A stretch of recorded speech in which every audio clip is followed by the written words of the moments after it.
Did you hear? Netflix is making a series set in Tamriel. But what are the storylines we can expect, and what do we really want to see? Pause for intro. Movies based on video games have a long history of being, well, let's just face it, absolutely terrible. Sometimes series are not much better, but because they take place over a longer period of time, they have more potential to be great. The problem with either way is there just isn't any way to let the audience control the action like you can in video games. Being the star, the main character, is a big draw of a video game. But in a series based on an open world that doesn't really have an end game in mind, there is at least some potential to make something actually watchable. Yes, I know most video games have some kind of ending, but endings are not usually the selling point of such games. And when you have almost immediate feedback as soon as even a trailer drops, let alone an episode streams due to the effects of the internet and social media, we have the potential to make it absolutely epic. But the question now is, what era or event or whatever should we focus on to make a series that is great? That is the question we will try to tackle today. A big lore of this game, and many like it, is the lore. There are 7 distinct eras of Cyrodiil: the Dawn era, the Merinthic, the 1st, 2nd, 3rd, and 4th eras, each with a lot of history on their own to wade through. Far too much, in fact, to bore you with the details in this presentation. There are many other channels out there devoted specifically to such things. I would recommend ESO, but the down and dirty of it is, the Dawn era is the prehistory, when the gods and Daedra prayed and pranced upon the globe, creating things and setting history into motion.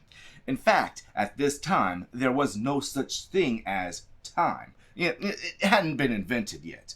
Thus, this era also involves the creation of Mundus and the planes of oblivion, the worlds of mortals and gods, godlike beings, respectively. This is followed by the Merinthic era, before the ages of man, where the elves were created and had full sway upon all of Mundus. This is followed by the eras of man, numbered, for our convenience, 1, 2, 3, and 4. The first era follows the rise of the Cyrodiilic Empire and the establishment of much of the original lore of the game that can actually be verified in-game. The second era sees the powers of government start to wane and several attempts by the Daedra to invade Mundus. Mortals don't really like being bullied by gods, that's just a given. The third era sees the rise of the Septim dynasty and a unification of the continent as a whole. This era ending with the assassination of Uriel Septim and the Oblivion crisis of the Oblivion game. The final, so far, era of the Elder Scrolls is Skyrim, set in, of course, the province of Skyrim, where the war between Man and Mer had resulted in the White Gold Concordium and set into motion the events of Skyrim and the Civil War itself. With that out of the way, the best series have a lot of stuff going on. Some exploration, some fighting, and learning of new lore, and just seeing what's out there, which is a lore of RPGs. So what about one of the many wars? Well, when you start with let's follow a war, you have to answer which war, especially when you have innumerable wars. There are wars of unification, wars between Man and Mer, civil wars, wars against Daedra, on and on and on. Tamriel is a very tumultuous place.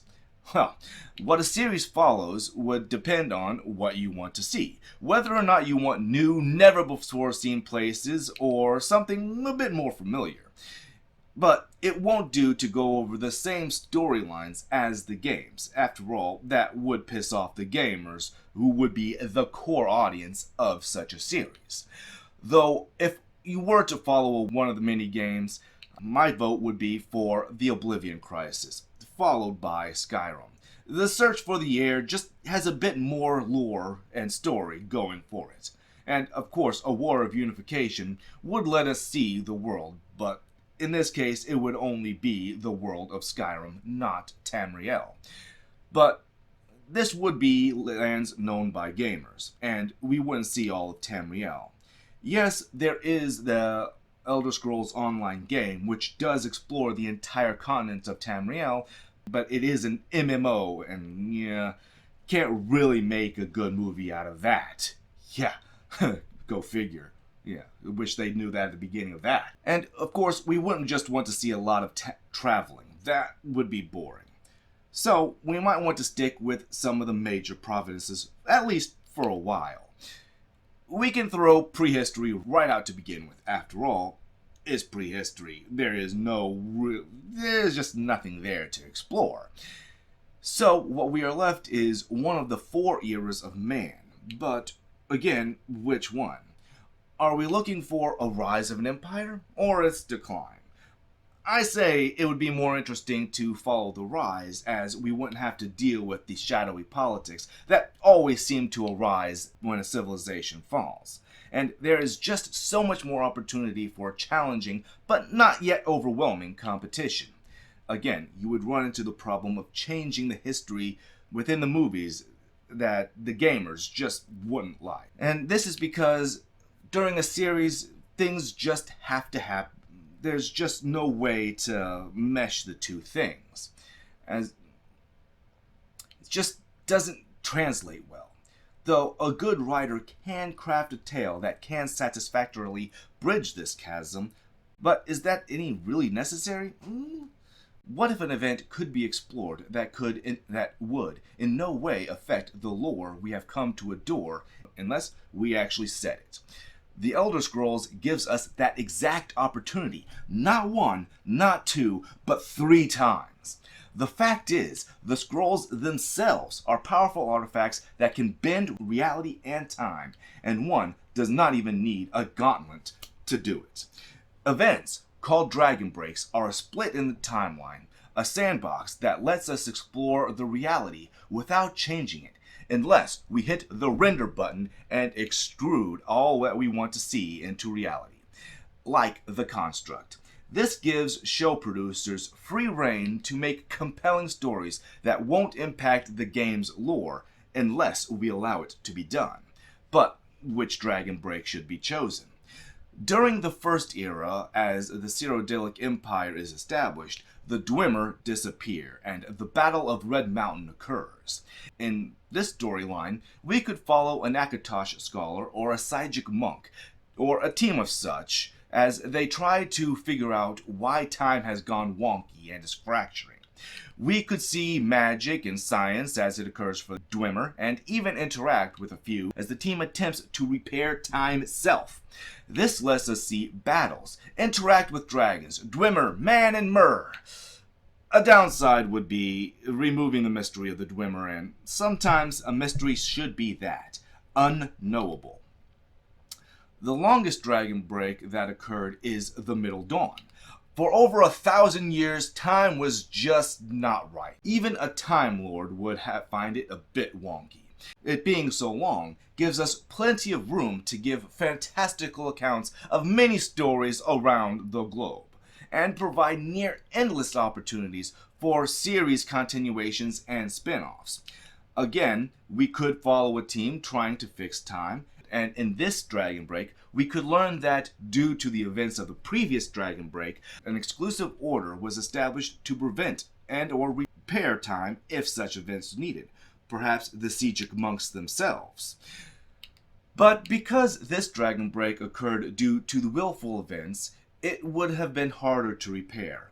A downside to this is also the draw. There is just so much time involved that things could go stale. The final Dragon Break lasts only a few hours, but because it is a break in time, it could actually last far longer. The end of the Tiber Wars in the Second Era is the stage of this event. We could explore the lead-up and fallout of this event, though, if pushed, my vote would be for the first Dragon Break, followed by the second, to make a series. The task of moving lore between different media is not one to take lightly, and I hope the people at Netflix will give it the love it deserves. Though they do cancel projects, even popular ones, on a whim, we can only hope that they make this one as epic as it can be.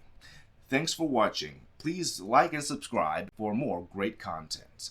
Comment below for any concerns. Don't party too hard.